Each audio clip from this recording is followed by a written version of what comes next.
Good afternoon, ladies and gentlemen, who have joined us on this Dr. Fundi channel via multiple social media platforms, Facebook, YouTube, Twitter, Instagram. Welcome. My name is Dr. Fundi Lenyati. I'm the host of this channel. Today, we have a very interesting conversation. We are hosting Advocate Aurelia Nxumalo, who is not a stranger to many people who are in the social media space, especially those who are on Instagram. She, is here today alone, but there's normally two of them, Advocate Aurelia Nxumalo and also Advocate Ritabile Siema. Yeah. But Advocate Siema could not make it because of some challenges that came here at the 11th hour. But I promise that in the near future, we will host her as well, so that we can see both halves of the learned friend. But today, we're still happy that we have at least one of them, Advocate Nxumalo. So I just need to introduce you properly to Advocate Nxumalo. Before I welcome her properly. Yeah. Now, as I was going through, Google, trying to piece together a picture of who is this person that we are hosting today, there were so many different angles to her. Absolutely. Others are saying she's a socialite. Others are saying she's a social media influencer. Others are saying she's an Insta personality. She's a wife, she's a mom, so there's many angles to her. But the reason why we've invited her today is because she is a legal professional, an advocate of the High Court of South Africa, who obtained distinctions of being a legal practitioner. She's also seen to be, referred to as an entrepreneur, a speaker, an influencer. All of those, they are linked to her name. Yes. She's well versed in compliance management, law, corporate governance, and risk, coupled with working knowledge as an anti-money laundering officer for an investment manager and fraud specialist in the broadcasting industry, and in-house legal counsel for an organization whose core industries are in mining, construction, property development, corporate finance, advisory, agriculture, and electronic manufacturing. All right. She also has got comprehensive knowledge in drafting and interpretation of agreements of employment law, queries, disciplinary actions, advice, policy monitoring, research, investigative procedures, and is strongly committed to making sure all processes are compliant to applicable laws, rules, and regulations as the lead in the Legal and Transformation Council member of the Youth Economic Alliance. She's actually a director of Miraki Legal, where she is a partner with Advocate Ritabile Siema. So I think that's the right so far. And co-founder, and co-founder of the Learned Friend, how we actually met. So it's co-founder of the Learned Friend. Learned Friend actually is it's the subsidiary of Meraki, even though it came before Meraki. Wow. Okay.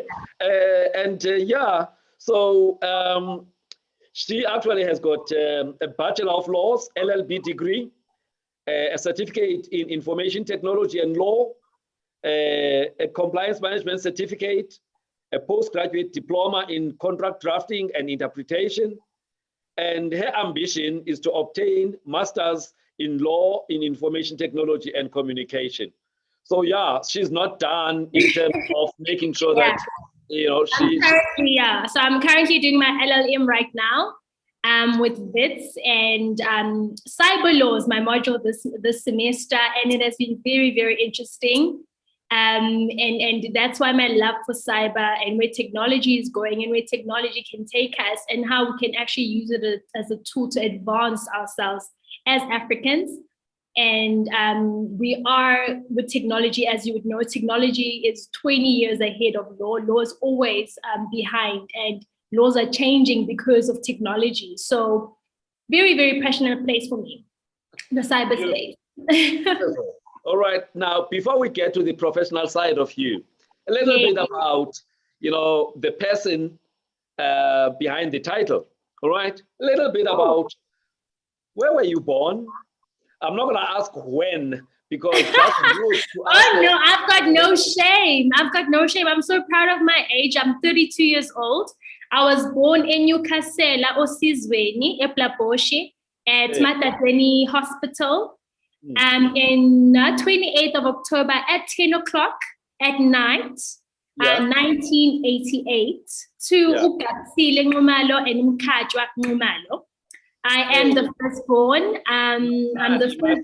Imancane. Zithini ithakazelo zakho ezinqumalo? Side, Ndwandwe, Nkabenhle, Gudunkomo.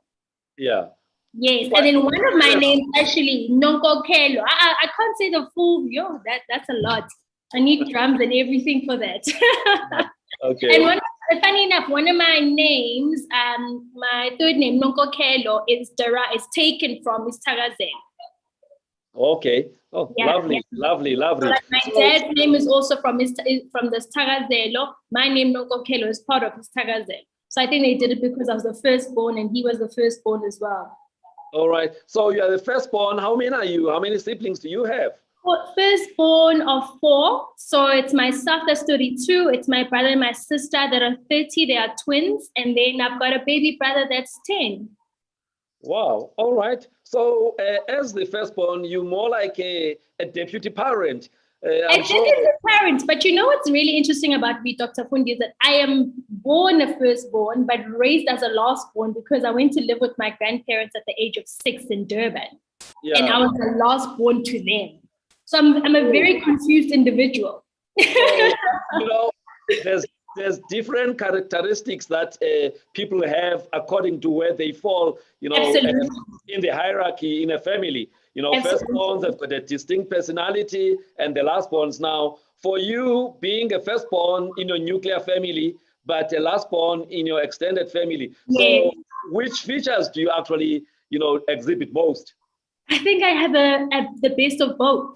I believe I do, because even with my being raised in Durban and having to go to Newcastle during school holidays really gave me and exposed me to so much and gave me the best of both worlds, where I was able to then go forward and be able to make decisions due to what I've been exposed to and know what I want in my life at a very young age. So one of the things that I saw, probably got it from Google, socialites, I don't rate myself as a socialite, but I can understand where that stems from, because in growing up, my grandmother's a psychologist and I actually used to be very shy. So when she realized when I moved up to Durban, that I was really shy and I would like hide behind her skirt, she was just like, this is going to be a problem. Let me put her in modeling school. Hence, then I became a pageant girl and did everything else to build up confidence and build up that self-esteem. So I think even in the media space and the social media space, those were things that I almost grew up with because of the modeling background and the pageant girl background. All right. So as a competitor in those pageants, did you win any, or were you, always the number 2? Or no, I won. In fact, I bought my first car from winnings. There was 3 pageants I think in a space of a week in Durban, where I won all 3 of them. And the winnings that I got from there, I got to get myself a second-hand Yaris. Oh, okay. All right. Yeah. So no. I've got a little bit of some titles. Actually, my first one I think was I was still in varsity. I was Miss Pick and Pay, and I got grocery for a year for my family. That was great. All right. No, it pays then. Yeah. Yeah. So, as you were talking and saying you were shy and all of that, so I remembered the person that stood up at the function where I met you. Yes. You didn't look like somebody who is a shy person. It's now a lot of training. Yeah.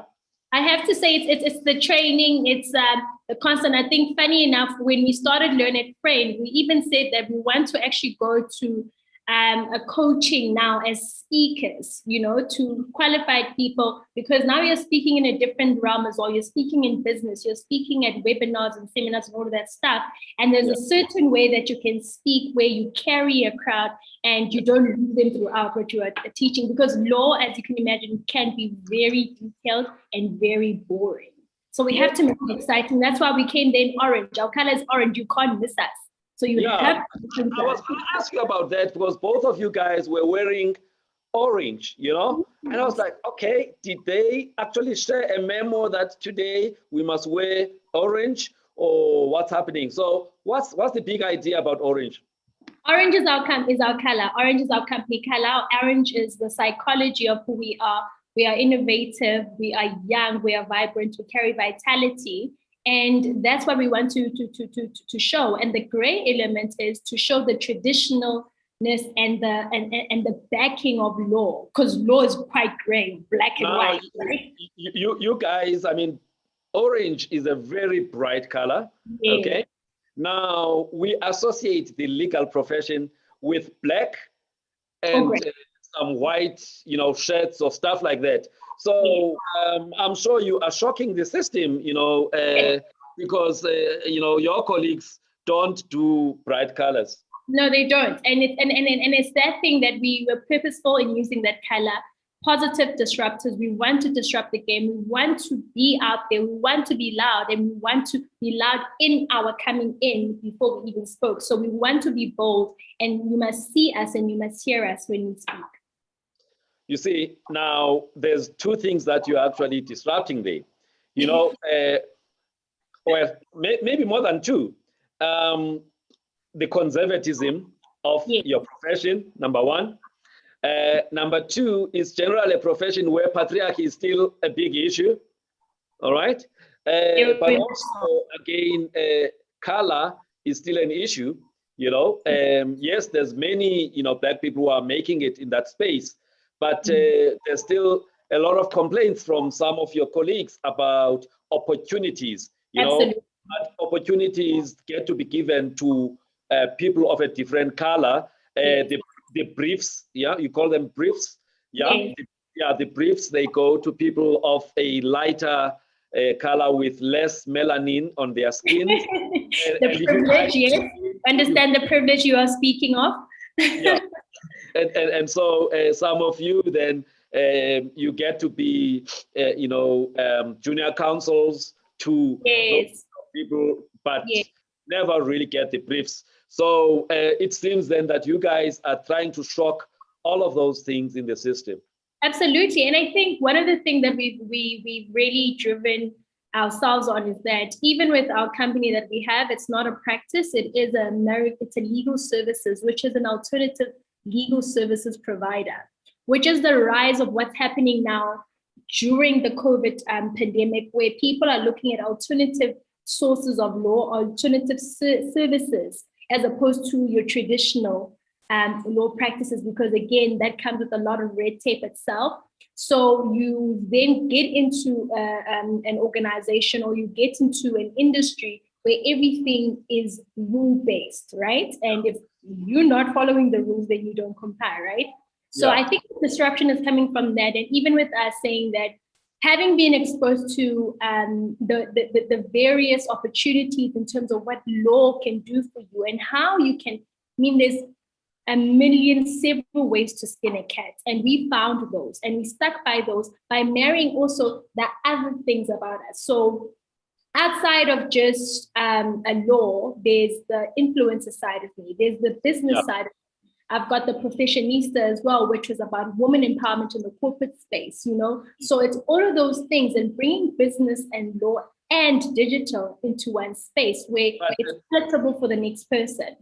But then, you know, like I said, for those people who are like conservative in your space, how do they see you guys? Do they give you the same respect?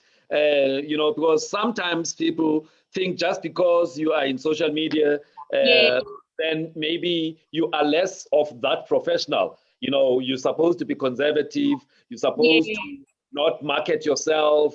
You word of mouth and wara wara. So how are you relating with the older members of your profession? Not well. We are ruffling a few feathers, but I think one of the benefits that we've had, even from the pandemic, is that we are a virtual law firm. So at any given time, you probably read my contract before you speak to me or see me. Yeah. So by the time you see the girl in orange having the time of her life, you're already my client. You've already signed a mandate with our company. So that's the other benefit that we've had, that the work that we produce, and we're also working with a lot of startups in the tech space, which has been really a blessing for us, because then we are speaking to like-minded people and also speaking to other people who are disrupting the current tech space. So it hasn't been, it's going to be difficult at a later stage, I'm sure, where there's going to be the traditional views and how certain things have always been done this way, but we've got the benefit of the COVID-19 trajectory that has changed everything, and what you know is not what you know anymore. Yeah, okay, all right. So let's go back to then Meraki Legal. Yes. How old is Meraki Legal? Meraki Legal is only a year old. Again, it was a dream for us to only do it in the next 5 years, but our mentor said, when we started Learned Friend and we started getting a lot of queries in terms of the legal space. So then it moved from just being an NPO to actually we can provide these legal services now in this realm, right? Yeah. And that's when Meraki Legal was born. And it was born out of that, us having a trajectory because of COVID, where our 5-year plan was now in a year. And now we recently launched haven't actually even officially launched, we've done a soft launch of our website, but already having clients at that time, So it's us now looking at our capacities and helping where we can, and also just making the law, the biggest thing for us is just for accessibility and making it palatable. That's why we say with the Learned Friend, it's not just with us, the colleagues and us as legal practitioners, but it's the Learned Friend where I'm teaching another person, a lay person, about the law, that they understand the everyday rules that they have to use. Beautiful, beautiful. So when everybody looks at this pandemic since, March last year in South Africa, many people have got bad memories, negative memories, but actually for you guys, you saw an opportunity. Absolutely. Actually, what you had planned to do in 5 years, now you actually decided, you know what, let's implement it now. Yes. And I think that's very important. There is somebody who came up with a nice quote, I've just forgotten the name, but who said, whenever there's change, yes. Change always comes bearing some gifts. Yes. All right. So you have a choice as a person to decide whether to worry about what I'm losing because of change, or to look for opportunity. Absolutely.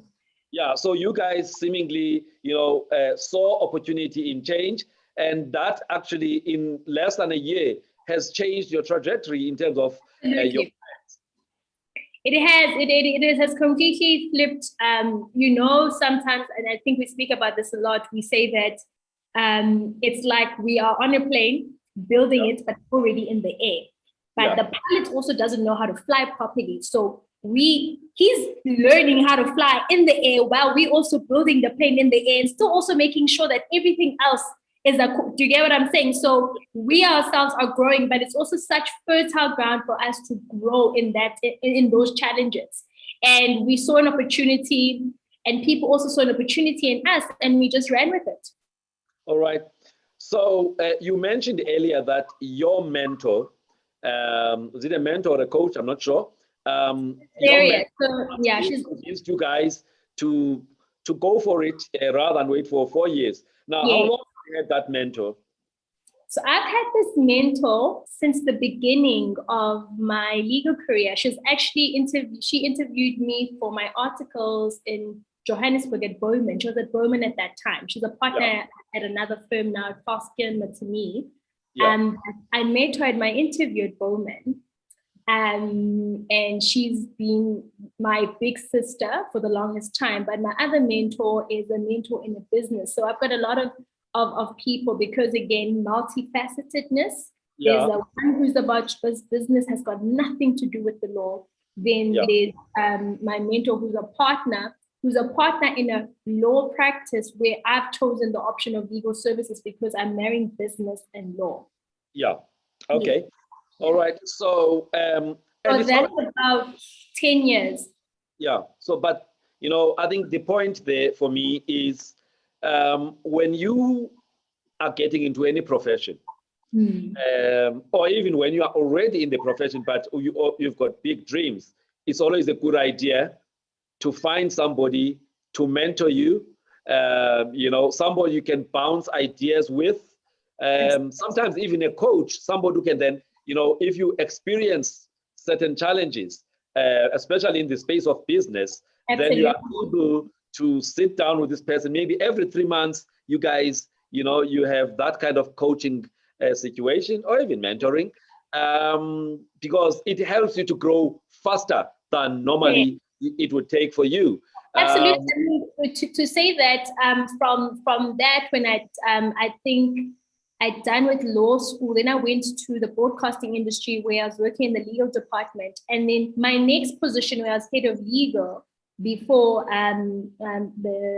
for about 2 years, she actually headhunted me for that role. She brought me, so she's a mentor, the coach, and almost like a sponsor as well, which is Yes. a huge distinction because sometimes it's difficult to find that in one person because a lot of people, you have different people. You have a mentor, you have your coach, and you have your sponsor.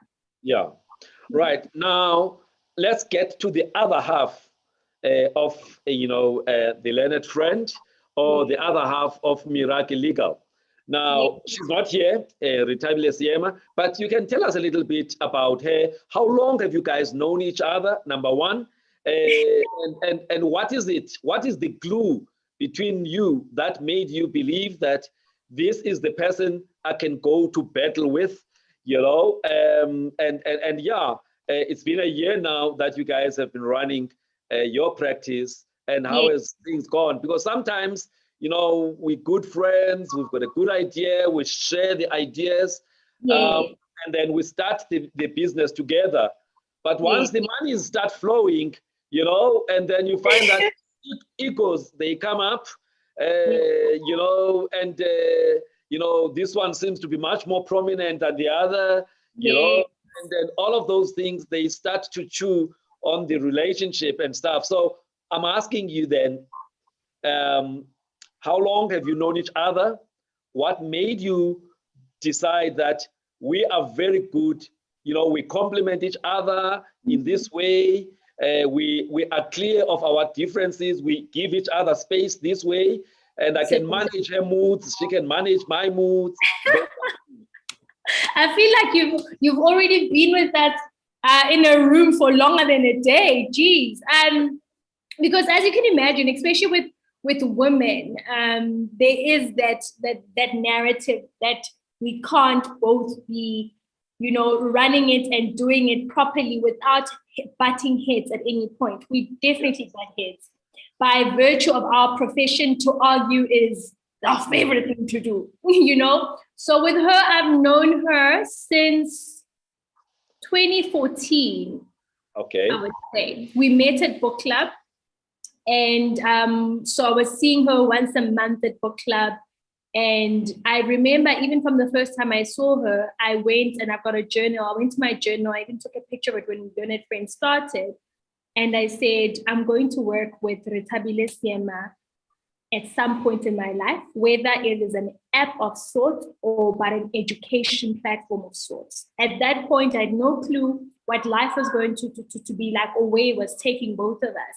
And I think I didn't even have, I knew she had studied law, but I didn't have the details of exactly where she is, because with her, she went a different route as well. She was lecturing after her degree. She is an academic. She's currently doing her PhD.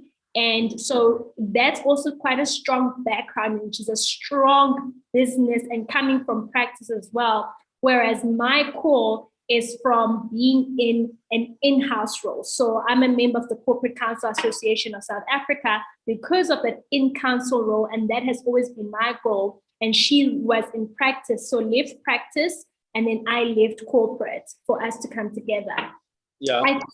those are the things. We're also very much alike. We very much alike in that we are multifaceted. She has a clothing line as well for corporate wear, and she's got 3 boys, and she's got a clothing line for called Boy Mom, where she makes clothes for moms to match with their boys, or even girls if that's all you have as well. So it's that, and her being that type of person and mirroring who I see myself as. There's a lot of, I look at her and I'm inspired by what she does. I'm inspired by who she's yet to become. I'm also inspired by people seeing the true gold that she is, so it's us helping each other. I'm already like out there. I've worked on being in the social media space, and I'm working with her currently to say, okay, for us to do this and do this properly, I need you to get out of this shell, so we're helping each other and growing each other in that way. Yeah. Okay. So she's the one who grounds you. Yes. But sometimes, sometimes it changes. Hey, so she grounds me, but sometimes, it changes. Depends on which day it is, I think. But I think the one thing that anybody who's been around in our space and our energy can say that we mirror each other very well, and we know when to give each other space. There's a tone. When you work with somebody for so long or known somebody for also in a different capacity, because you were friends before you were business partners. But I respect her business mind. I respect her work ethic, and she does the same for me as well. So we know when to switch off. We know, we even make dates. We're like, listen, at this time, it's not work. If we are going to have coffee, it's coffee as friends. It's not coffee as business partners. And we don't want to talk business at that time, because it's also important to not ruin one relationship because you're trying to add more value to another. There's time for those things. Yeah. And then in that partnership that clearly is working, then you throw in your partners. Do they get involved in the stuff that you guys do? You keep them out there. No, stay there. Do you? We don't get involved in your business, and it's the same. So I think it's one of those things, because with any sort of relationship, whether it's a friendship, whether it's a marriage, it is a partnership. It is a relationship that you are marrying somebody, even in business, it's a marriage, and you work on those things, and nothing is ever going to be linear. There's going to be times where we genuinely you are going through your own personal things that affect your professional life, for instance.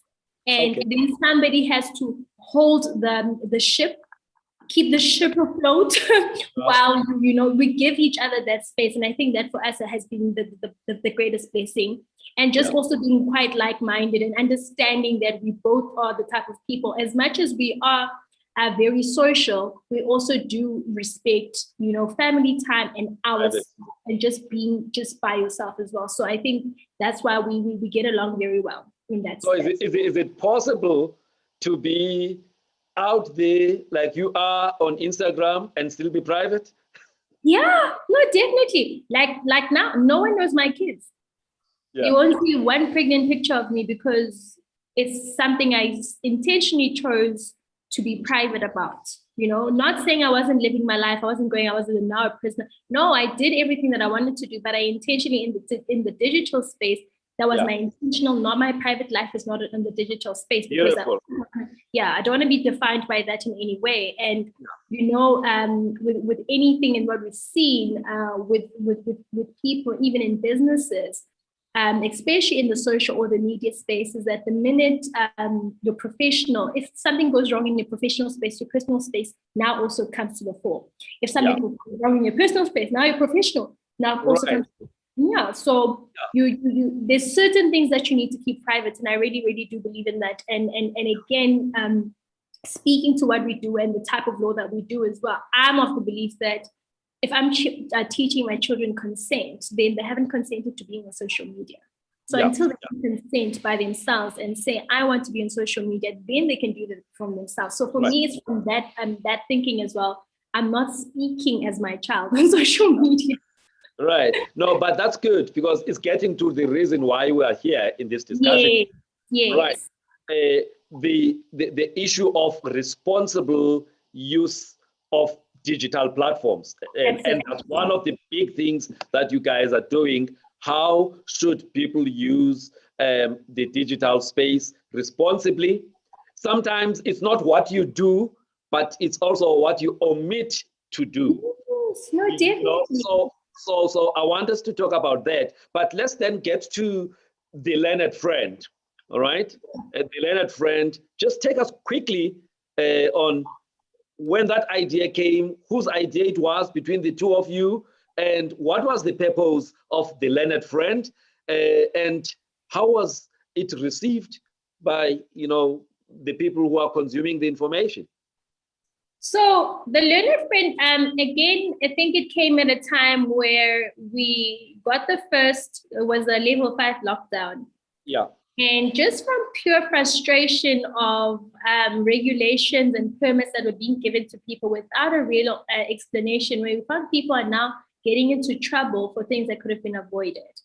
Yeah. And we then saw the gap in that, and just honestly, pure frustration. We'd see people on Twitter, this person must fall on any given day during the first 21 days of lockdown. Someone was falling.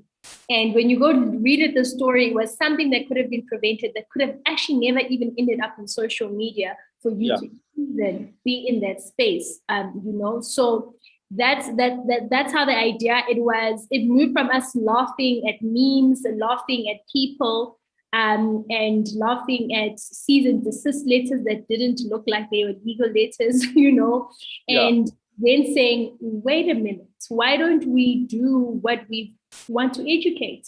I'm passionate about education, so is my partner, and we both were like, instead, why don't we make this our thing? And then we found the learned friend. The learned friend is what you use. I'm sure you've seen it in all the court cases right now. Yeah, my learned friend said, So it was that, and inviting people into the space, inviting people into law, inviting people, and see that law is not as daunting as it is, and it's just accessible. With all the lingo and the jargon that we use, we can break it down and make it understandable so that people also don't fear it so much, and they understand what they're doing. One of the things that we touched on was, I think there was one of the social influencers was a chef, and she had got a permit, but she had a permit to cook and not a permit to deliver. So she posted delivering the food that she had cooked, and that became a big thing. And I mean, she was trending on Twitter for at least like 2 days, just based on that, because now, and then she got her permit revoked as well, because had she not posted it, nobody would have known, right? Yeah. But she probably posted it on, I'm still able to practice my skill or practice my craft, and during a pandemic. So there was a lot of things that we're seeing. People were more on social media. People were more present. So there was a lot of things that you could pick up at any given time, right? Yeah. And I think that's when we said, okay, cool.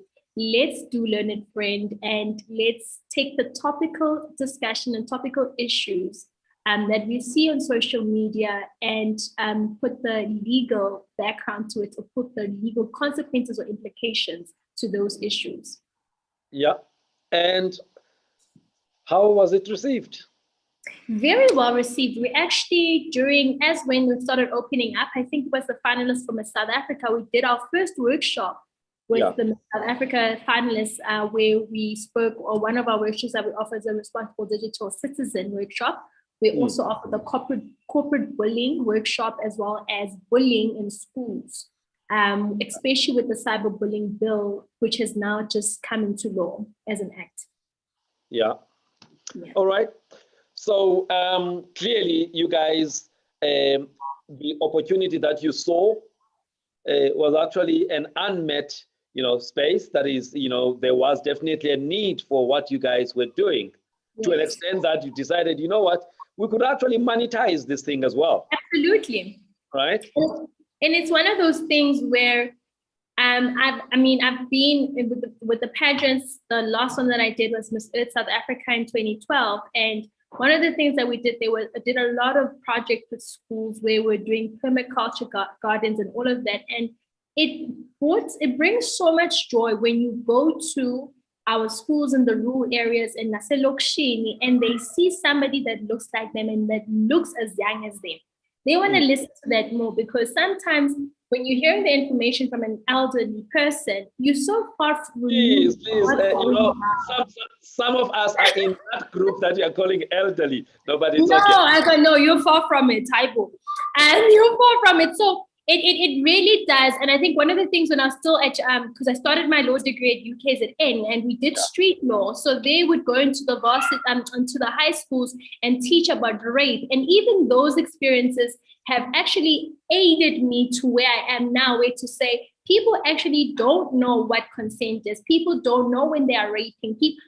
And it was kids. I mean, it was kids that I was speaking to, and I was a kid myself at that time. So even with us, we've got the benefit of Black young women, and young girls would listen and want to hear what, and we also, the law seems accessible when you see it from somebody who's probably as old as you or close enough. Yeah, all right. And,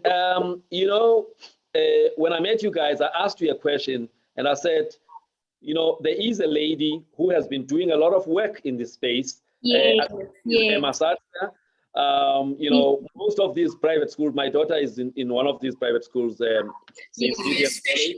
So I actually mentioned that the school actually contracts her to run classes for parents and also for the kids on the issue of use of digital media. And obviously, the biggest issue is WhatsApp, and how WhatsApp can be used for bullying. As they feel excluded, within groups, and others say things, on the WhatsApp group. And the issue of where does one's responsibility begin and end? Can you say that, no, but I didn't say anything? But not saying anything when somebody is saying something bad, actually still a problem, Yes, it's omission as well. So it's one of those things, and we're going to be, in the next few weeks, going to be opening it up more in terms of explaining the Cyber Crimes Act now, because you as a parent could be harboring a cyber bully in your own home and you wouldn't even know. So then it makes the implications far and wider, because then it's also parents or the guardians should be aware of what's happening in their own home, right? Even if it's a phone. So are there any rules, just as a starting point, are there any rules about, me buying my daughter a smartphone and not, overseeing what she does there? Because these kids, by the age 11, 12, they want to have a smartphone, not an ordinary, a phone, but a smartphone that can be able to make them to have WhatsApp and other things. So what is my responsibility as a parent as far as giving that cell phone to my daughter or my son who is between 10 and 12 years of age, or even up to 18? So even with that, so so law is it's very tricky. You bring one act in or one new law, and it needs to speak to other laws, and those laws also need to be amended, because as you can imagine, you said your kids 11 or 12. The absolute minimum age in South Africa for criminal responsibility is 10. Wow. So at 10 years, you should be able to know what you are doing on your phone. Do you understand? And for me, that's also because at which point there's so many things to be looked at. The psychological elements, the background elements, all of those things. And if you're speaking of a 10-year-old, a reasonable 10-year-old, you're speaking to a reasonable white 10-year-old or a reasonable Black 10-year-old, completely. Culturally, it's also affected, So if you're now saying there's criminal responsibility at the minimum of 10 years old, and you've bought your 10-year-old a phone, and they have WhatsApp, an iPhone, and they have WhatsApp, and they are the bully. So I actually can be taken for, buying that phone and allowing. Not necessarily, because again, you'll see with the case with the young girl, the Limpopo case. Yes. where they again it's their phone, right? And you as a parent, you can only do so much. You can only do certain things. I know with YouTube they have certain restrictions that you can put. I haven't explored with WhatsApp what restrictions you can have, but I doubt there's any restrictions. But even when you look at these social media platforms that we use, WhatsApp has made sure that they are never liable for anything in any regard. Because when you go on, there are terms and conditions to be responsible and use it responsibly. So they will never be liable for anything. You'll be liable, and you'll be morally liable. It's more moral for the parent than legal, you know? So end of the day, there's the case with the Limpopo, and there was another one earlier on in Pretoria where they actually said that the reason why this child killed herself was due to being bullied on WhatsApp. And you would think as a child, okay, if I'm being bullied on WhatsApp, why can't I just put, it's not, because kids don't have that emotional maturity or emotional intelligence to put it away. You want to see what's being said about you on Facebook. If there's a gang, if there's Hello? Aurelia? I lost you there. Hello? Hello, can you hear me? Yeah, I lost you there for a few seconds. So you are also publishing. You are also publishing that material by liking, by retweeting. You then will be in a situation where you're in court and you have to say, well, my intention was just to bring awareness. It's not about the intention anymore. It's about you perpetuating the bullying, perpetuating the crime. Yeah. Okay. All right. So basically, you guys have seen a gap. Like I said, there was one person who doesn't look like us, who was now the big person in that space. So you guys want to make sure that you do that and more. Basically, so that's why even with we've been talking to a lot of women as well, and the corporate bullying is a really big thing. You know, so we're bringing our workshops into corporate spaces where you can't. I mean, if again, it's background that comes. If you were a bully and you got away with it in school, and then you go into a corporate space, you are still that person. You're still carrying on with those sort of behaviors, and they will carry through other aspects of your life. So there's so many things that are currently happening, especially in the cyberspace, where technology is faster than anything, and we are being bullied at any given moment. You wake up and someone can just say anything that's going to impair your dignity and your integrity. Yeah. Okay. All right. So so you guys have got different programs that you are running that are more, there are those that are paid for. That is, if you come to my company and I say to you, I want training on compliance to POPIA. Remember, on the 1st of July is the deadline. You know, it's changed now. They've actually moved it out to Feb 2022, if I'm not mistaken. When did that happen? Because I'm busy last week. Busy looking for a service provider, and my team here at work have been on my case that look no further. We've got you. We can do that for you. Leave it till so long, so I'm glad then that there's still some time. So you said it's another 6 months to go. It's another 6 months. We're actually, because our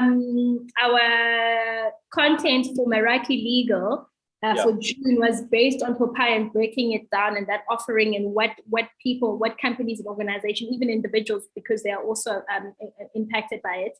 And then it was now being moved. So a little more time. Is that paid for content, or is it a philanthropic type of content? It is our offering as Meraki Legal, so it's paid. Yep.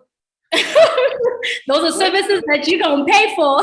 Yeah, well, so it's training, because there's also quite extensive, because with that, there is, especially if you're a business that deals with in personal information, you then need to have a POPI manual, you need to have all of that. And now with the Cyber Crimes Act, there's certain things that are criminalized by the Cyber Crimes Act that are not criminalized by POPI. Yeah. So, okay. All They right. speak to each All other. right.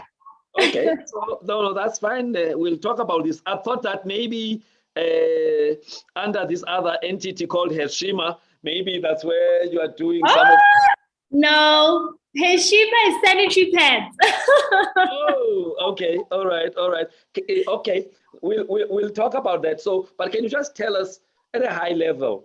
Yes. Because you're still gonna come back with your learned friend to have Yes. specific discussions on different topics, right? Yes. So here I'm just getting an overview of what you guys do under the learned friend and also under Meraki Legal. So in a way, it's a promotion of your legal business or legal services business and also your social media presence. Thank you so much. So we do have a page specifically for Meraki Legal. It is being run by our media company that did our website. They are offering as corporate and commercial law. We also do labor and employment law, as well as digital and media law. So that's in the digital space and entertainment space, and as well as research and legal opinions. Yeah. Then, learned friend, we've got our workshops that we do, as I had mentioned, which is the bullying and cyberbullying program. We've got the one for corporates, where it's corporate bullying, as well as responsible digital citizen for corporates as well, and for schools as well, because they also need to learn responsibility. And also we tie in consent in those programs, because if you understand consent at a foundational level or at a contract level, then I think it can pan out to other areas of your life and you'll have a better understanding of what consent is. Yeah, and I mean, as a person who comes from the medical space, the issue of informed consent, you know, before any procedure, or even in terms of disclosure of information, but also understanding that in certain situations it's absolute, in some situations it's relative, like, breach of confidentiality between myself and my patient. It's not absolute. There are situations under which, I can then share that kind of information, that is breach that kind of information. Court of law or consent, or if it's in the public health interest. So things like those, because a lot of patients come to hospital, and then they sort of consent, they sign on something that has not been explained to them. And when stuff happens, because from time to time stuff happens, that what they signed for, they did not really know. And so I think the issue of understanding what you mean by consenting, and also you mentioned it earlier, consent in the context of, sexual activity, what is considered rape. Absolutely. Somebody consented to something else, does it actually go all the way, or you need a further consent at a particular point before something happens, In the same way, like, I mean, especially when you speak to rape. So the difference between if you lie, if you say you're using a condom and you don't, and you take it out mid-time, she consented to using a condom with you. The minute you take it off, that's rape to a degree. And you're so correct in that it does change, and at which point, know? And I think there's a term for what you've just mentioned now. What do I call it now? Okay.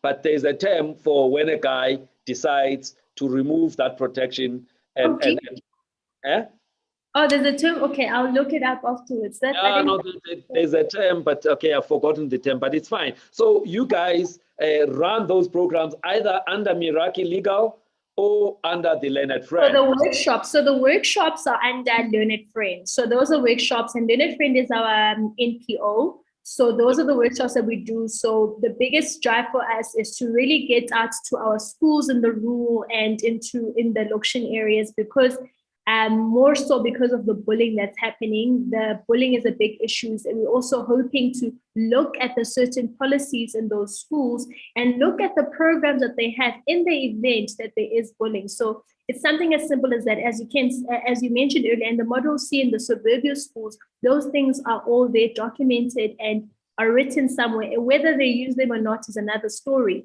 But you find that in our schools, in the location areas and the rural areas, they like there, but they're not there. They're supposed to be there, but they're not there. You know, and it's one of those things that we strongly have to look into, because in an instance where something has gone viral and it gets to a level of the Department of Basic Education, they then say, well, schools have a code of conduct, schools have a program, schools know how to have a policy on bullying. And how do you actually ensure that? How do you pass on the buck to those schools that you have constantly been failing to service at any given point, you know? That's our passion. The learned frame it's actually our biggest passion. I mean, it goes to even show you how far this thing is going. There's an insurance company that has a cyberbullying insurance. You know? And for me, I'm just like, why is nobody saying anything about this, you know? And it just shows you how bad it is and how early it's starting with children. Children as young as 8 are being bullies, you know? And you want to now you have to get social workers and you have to get psychologists in to look at, is there family bullying? There's so many different types of bullying that lead up to the ones that we see on the viral space. So there's so much that happens in the background before it even gets to the viral space. So we want to be preventative more than anything. Well, I'm happy about that. You know, when I met you guys and you were talking about what you do, I thought, okay, even my channel, you know, this Dr. Fundi channel, it came around at the beginning of COVID. And, and the intention was to unpack and simplify medical jargon and answer questions, you know. And you know, so you guys are doing it on the legal side.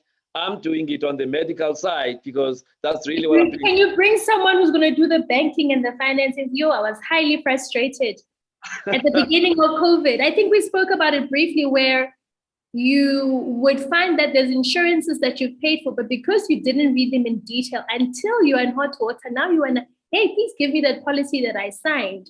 And some of those give you a policy where for 12 months, because you are retrenched, they can pay for you, for instance, you know. And it's one of those things that we wouldn't have known, even myself. I started looking when, you know, when the money was getting tight there at the beginning, and like payment holidays, I was like, not a chance. I have a contract with you guys. And I had to look, and I thought to myself, how many of us, outside of just me having the legal background, how many people have signed contracts and signed policies and insurance contracts as well, not actually fully understanding and being fully informed? The same way that you say, I can come, like I recently did a campaign with a US app company where they're doing e-agreements, electronic agreements, and you can see everything there.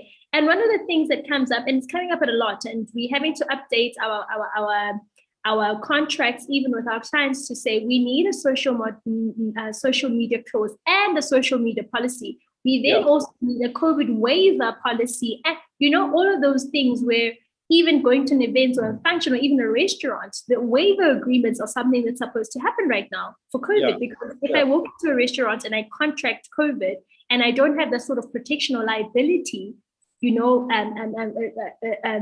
because it's essentially a waiver, it's a liability to say that you are saying, I'm waiving the right to exercise my legal rights. So I am partaking in this activity, knowing that there is a risk of X, Y, and Z. I mean, last year, a number of big companies, you know, they were very unhappy because one of their insurers for business continuity, you know, or business disruption, or against business disruption, when they were claiming after level 5 and a bit of level 4 that, we could not operate, and therefore you must pay up. They were Yes. told, well, actually, it was the government that stopped you from, from operating. It was not like a natural disaster. Oh yes, force majeure. Force majeure, yeah. Exactly. That is force majeure though. No, but I mean, they refused, even after a lot of backlash, they still refused, to pay companies for what they have lost during that time. And it's still actually, I think it's still in the courts because it's unresolved, because their interpretation was in a way that it saves them from paying out. But actually, Yes. the intention of the contract at the beginning was that anything that causes you to have disruption and you can't operate your business for a particular period. Yeah. No there was question. a lot of that, because with the force majeure clause specifically, it speaks to an act of God. So usually with those things, it's the natural disasters, it's floods, all of that stuff, but no one thought a pandemic. So there were a lot of contracts last year where that was I mean, I know I did a course with UCT during that time, an online course, where they were speaking specifically about that clause, because it came up last year a lot, because a lot of people look at their contract, but I've got force majeure, but like, this is not an act of God. COVID is not an act of God, but it's a supervening impossibility. No one could have predicted it. And even with rental contracts, yes, the small man on the street saying to the to the lessor that, look, I could not pay because I could not earn. I could not earn because it was level 5. Yes. Yeah. Right. Now, as we go towards wrapping up, then there is also the issue that I just want to find out. At the beginning of the pandemic, they talked about, in fact, there was a regulation against fake news, spreading of fake news, all right, as part of the Disaster Management Act.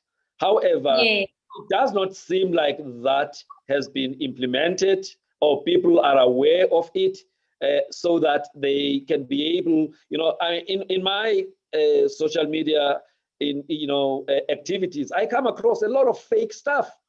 And according to that regulation, I should be able to report that person to the police, so that then action can be taken. But it sounds like it's one of those laws or regulations that are there, but in practice, it does not seem, because fake news are spreading even today.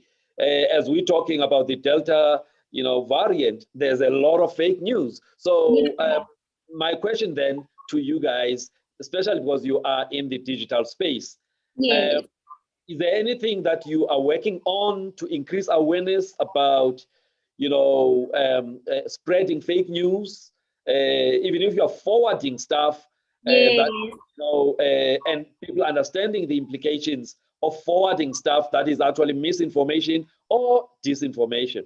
Yeah, so it's a tough one, because I know for a while the censorship bill has been a contentious issue, because obviously the media and the journalists, you're now also working against the constitutional right of our freedom of our expression. With this, what's the 10 babe, the 10B said 10 now, all of that is bringing all those things to light again, because at which point do you then put it as the onus on the user to disseminate what is fake and what is real, So especially with during COVID, the regulation they had specifically for COVID-19 fake news regulations in South Africa was that they would criminalize the publication of any statement that was made with the intention to deceive another person about COVID-19.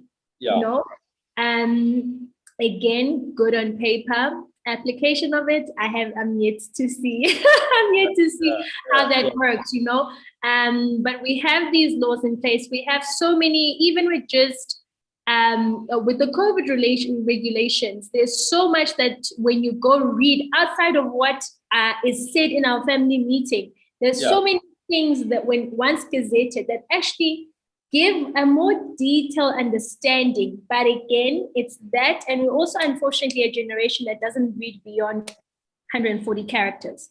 Yeah. So you take what someone has said on Twitter and you run with it. You don't do any sort of research. We are become very lazy where we run with what has been shared. And sometimes if it's shared by somebody who holds some sort of authority, then you take it as God's word, you know, and that's what you. So there's still yet a lot to be done. I know the biggest issue has been the censorship bill because it does touch on the freedom of expression. And again, even with our workshops that we do that's why with the bullying and the cyberbullying, it goes back to we have freedom of expression.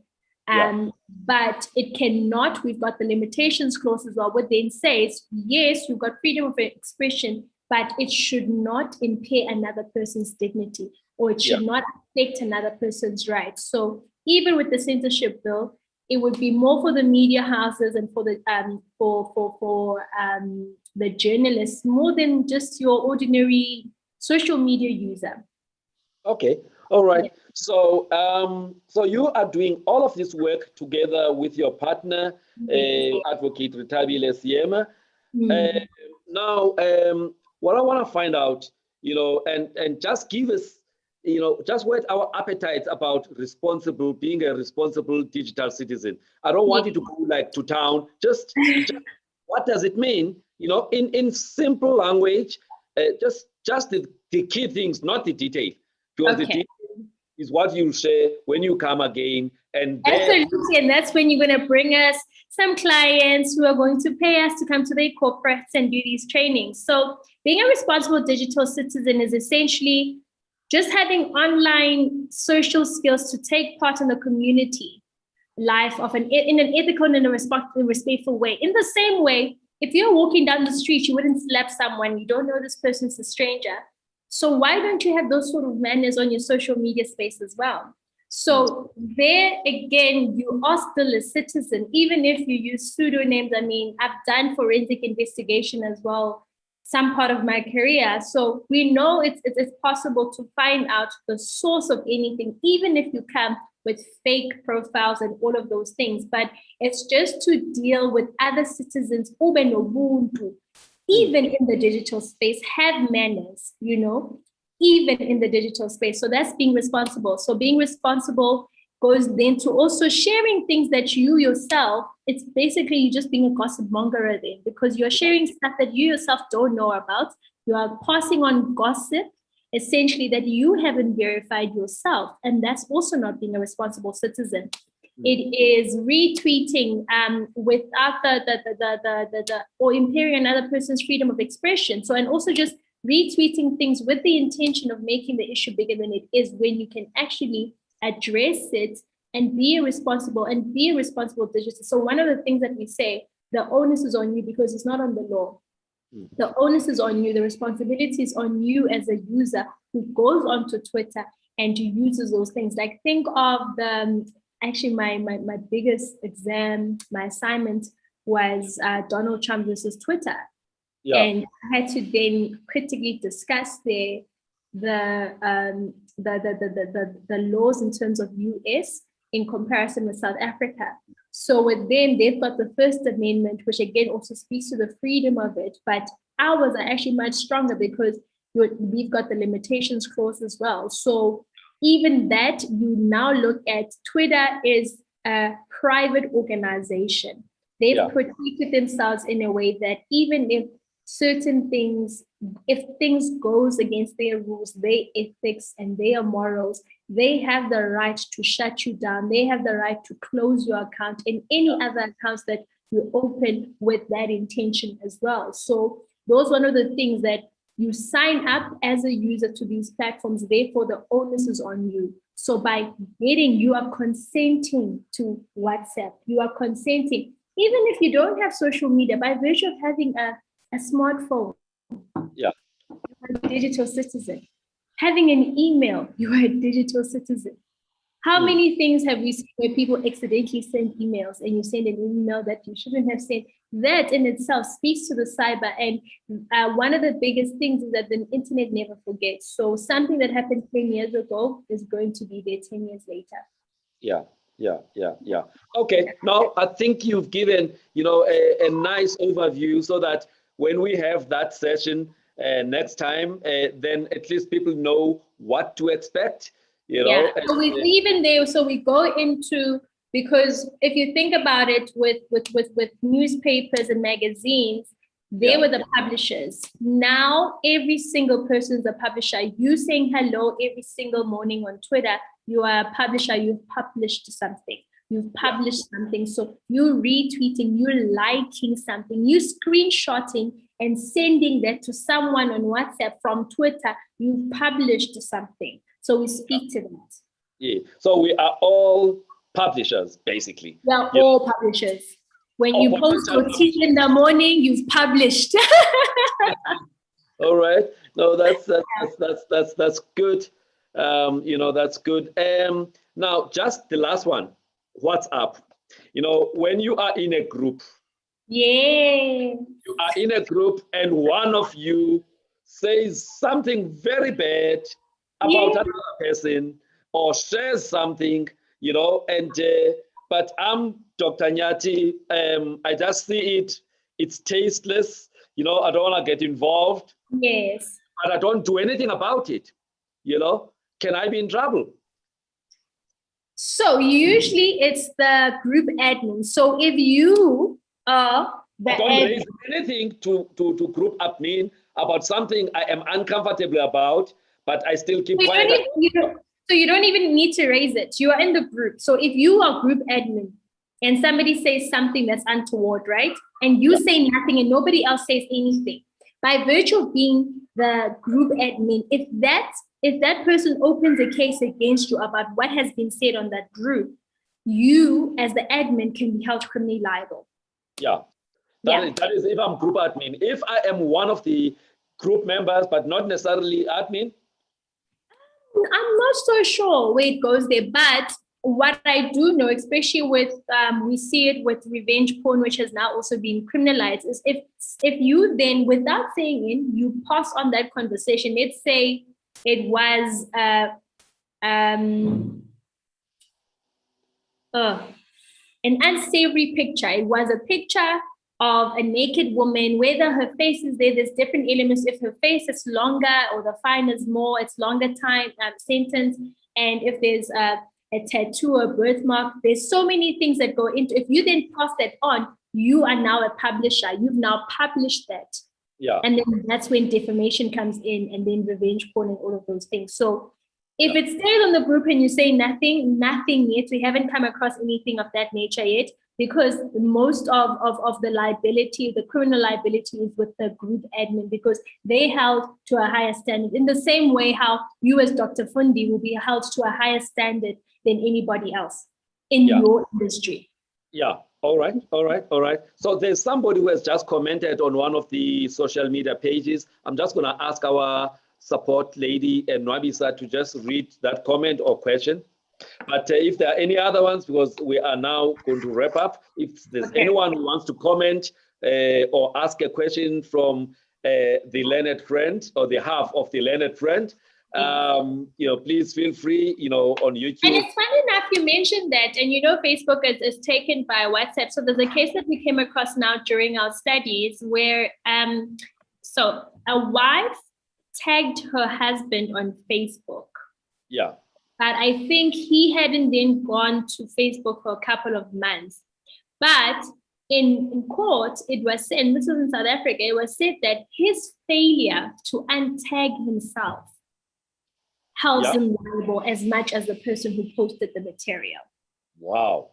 The defamatory material. So that's what Facebook does. So it's you as the user, it's the responsibility goes back to you. The onus is still on you. So even if you don't use Facebook all the time, now you have to go prove all those things. But your failure to untag yourself in a defamatory material on social media is on you. The onus is on you. Nwabisa, you can go ahead. Okay, good afternoon, Doc. Good afternoon also, lady. Hello. So we have one comment from Nandi Pakasha. She Yes. wrote, in terms of protection of information, I work in a medical insurance space and documents we have are confidential according to my assessment. Often we get requests from third parties or legal firms with no signed consent from our beneficiaries. Where do we stand, as my medical ethics taught me to give such information in court and under protest? We have had a lot of litigations relating to this, and I feel I do not have a contract with a third party or law company. What is the way out? I have my professional registration, which is a requirement. On the other hand, I have my employer that requires me to respond. Where do we stand as insurances? Yeah. Thank All you. right. That's my question. Let me just come in there, Aurelia. Nandi Pakasla is a medical doctor. We went to the same university. So I think the issue here is in the work that she does or the organization does, they have privileged information, information that's confidential, all right?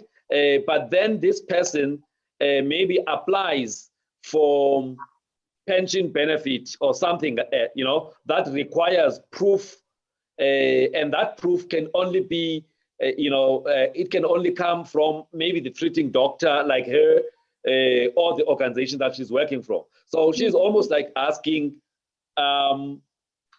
where does her responsibility and accountability lie?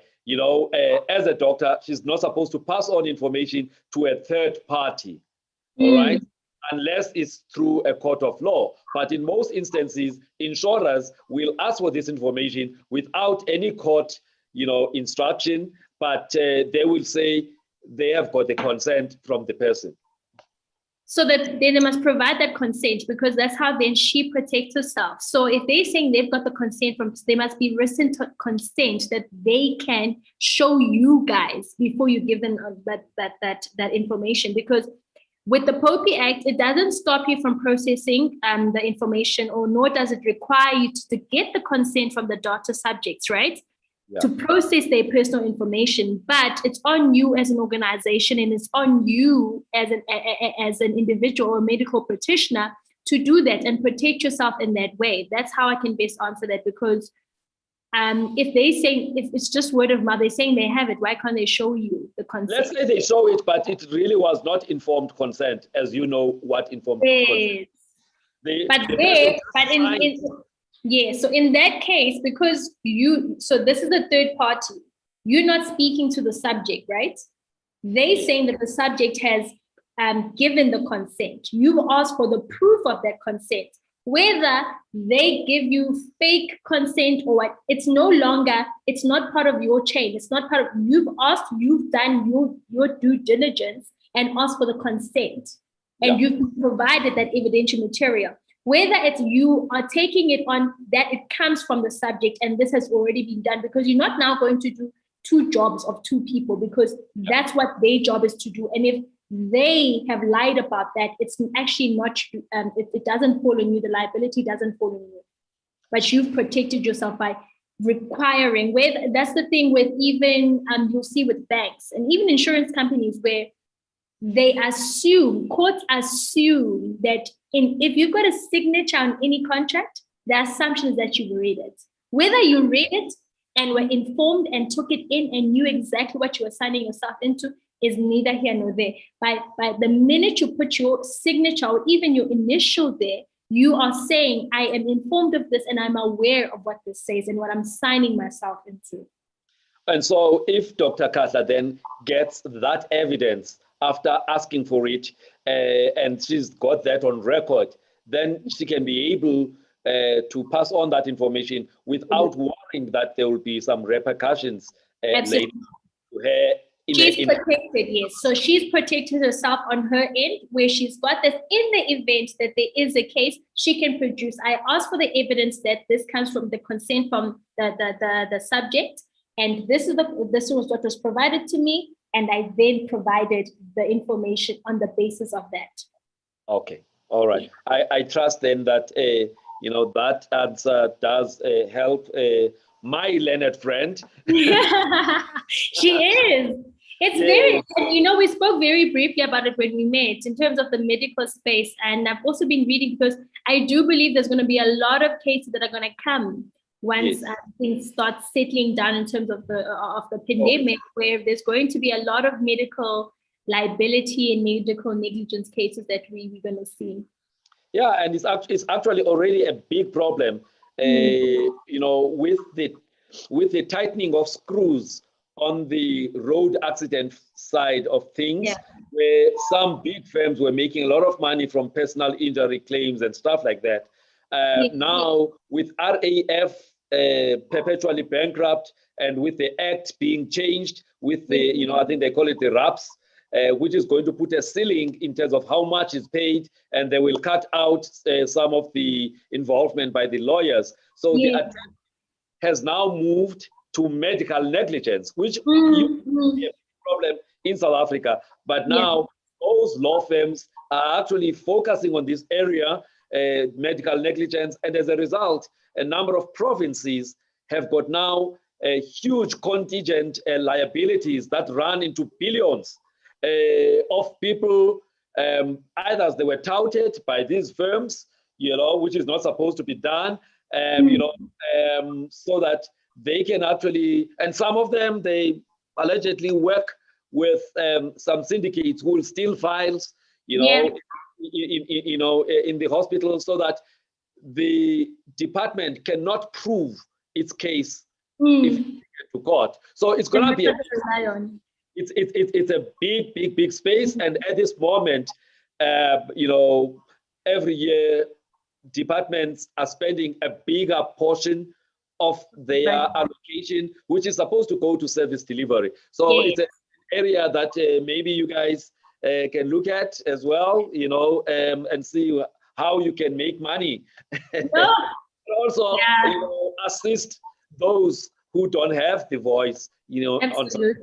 Absolutely. No, I mean, it's coming up a lot, especially with as you know, with the POPI Act, it speaks a lot to insurance and healthcare providers, personal information, all those things. So the minute people are more learned and educated about those things, we are an information age, and people are getting more and more information. And the day that people understand the information that is provided to them, big trouble. All right. So where are you guys, you know, where do you see yourselves in about 3 to 5 years as the, you know, Meraki legal and the learned friends? Where do you see yourselves? You know, I'm sure you've sat down, you've got your strategic plan. You know, you initially wanted to get into the space in 5 years, but so you've had to revise your strategic, you know, objectives. But so where do you see yourselves in 3 to 5 from now? We see ourselves as Meraki pioneering in the legal space, in the legal tech space, big on being the pioneers in policies and changing legislation, you know. That's in the Meraki space. And then with the Learned Friend, we want our reach to go across Africa to teach and educate young people, women as well, about the law and how they can use the law as a tool to advance themselves and to equip themselves for anything that life throws at them. Beautiful. That sounds like a well thought through, you know, you know, a dream which you will revise to it. But that sounds attainable. That sounds reachable. That sounds realistic. Absolutely. You know, so no, I'm happy about that. Let's get back to your parents now. They see you doing all these things. They've always known lawyers and advocates doing something else. Are they happy with the direction that, you know, you are taking in the new South Africa, in the new millennium, in the COVID space, that you are venturing into a space that was not really, you know, a space for people like you and me, especially females?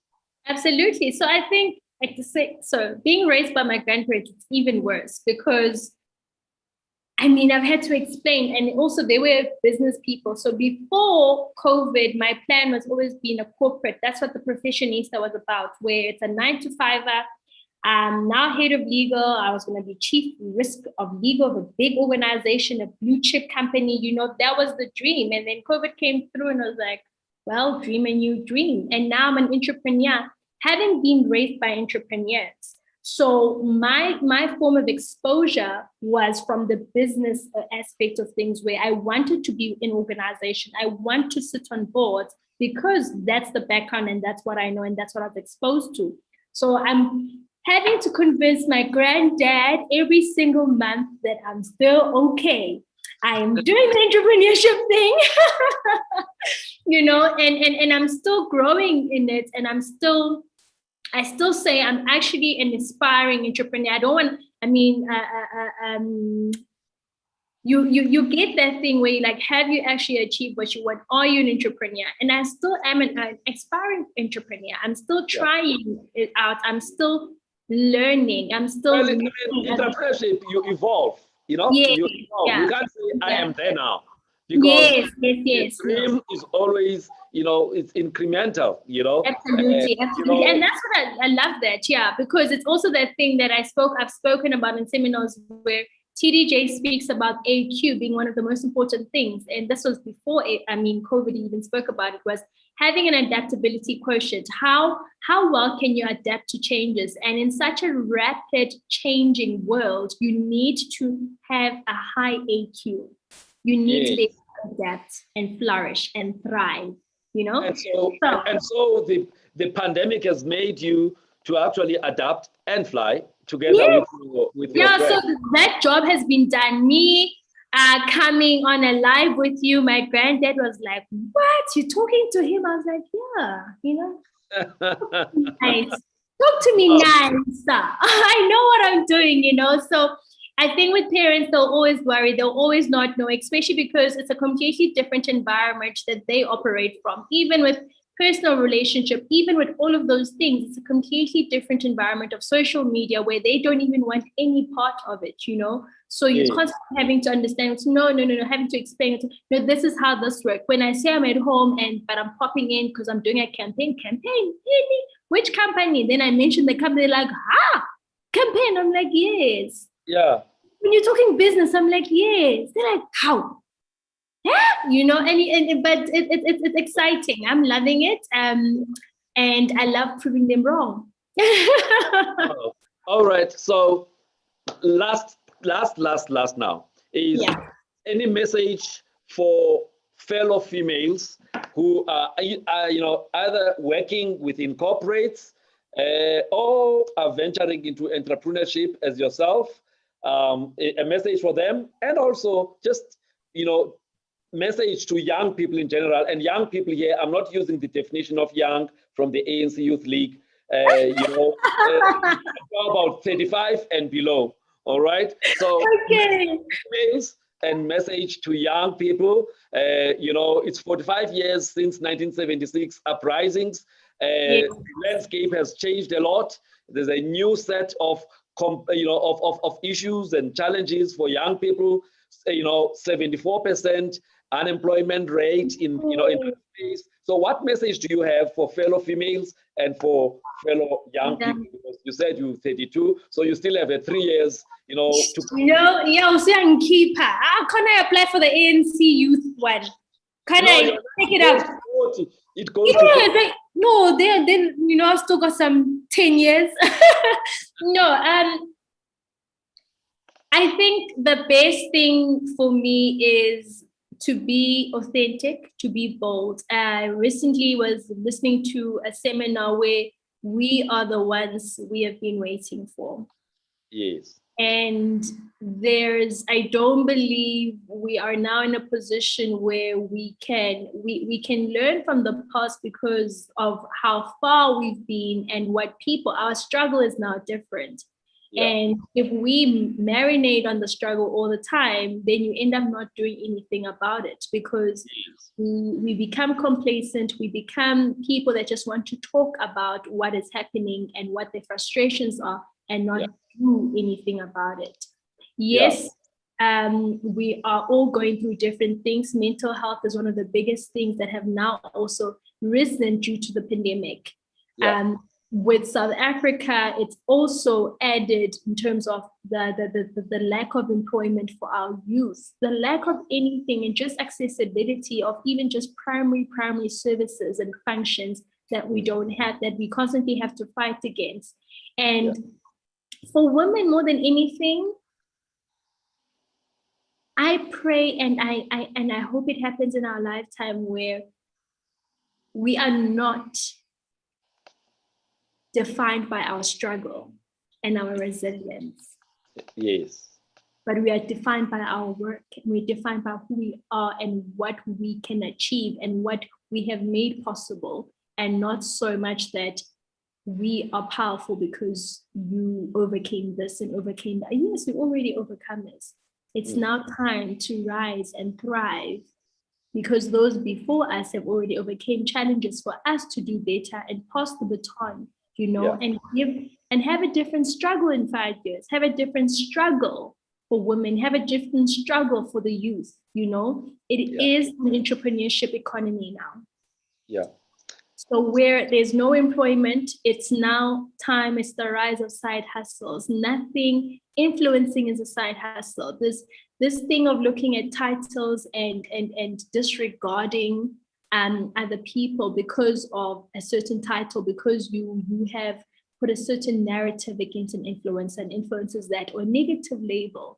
Those things are self-sabotaging and those self-limiting things for us as the youth, because we are now in a space where people are studying in industries that have not even come to life yet. Yeah, well, I think that's the nice way of wrapping up our conversation. I'm sure we'll have many others, in the near future. And I'll see both halves of the Leonard Friend and Miraki Legal in the near future. But I'll make this recording available to you, the YouTube one, for you to then share on your platforms. But thank you very much. Thank you so much for having us. And apologies once again for my business partner, but we do hope to engage you more and actually then talk about the real issues that we can collaborate on in terms of the medical space and the legal space. Definitely. I'm looking forward to that. So thank you very much, and enjoy what is left of Sunday. And there's a family meeting at 8 p.m. So we don't know what will still be allowed tomorrow or from midnight tonight. So if there's something that you still want to do that may be restricted, go and do that. Otherwise, I am happy here. I would be happy with 21 days, but not really. But I would understand why. So, so I'll wait for the family meeting. I will relax, finish off the cooking, and just enjoy the rest of the Sunday. Thank you very much, Advocate. Thank you for having me. Nxumalo. Thank you very much. We appreciate your time, and everyone who joined in via the multiple channels. Thank you very much. I trust that you enjoyed that conversation. Her energy is actually infectious, and we look forward to hosting her again. Thank you very much. Thank you. All right.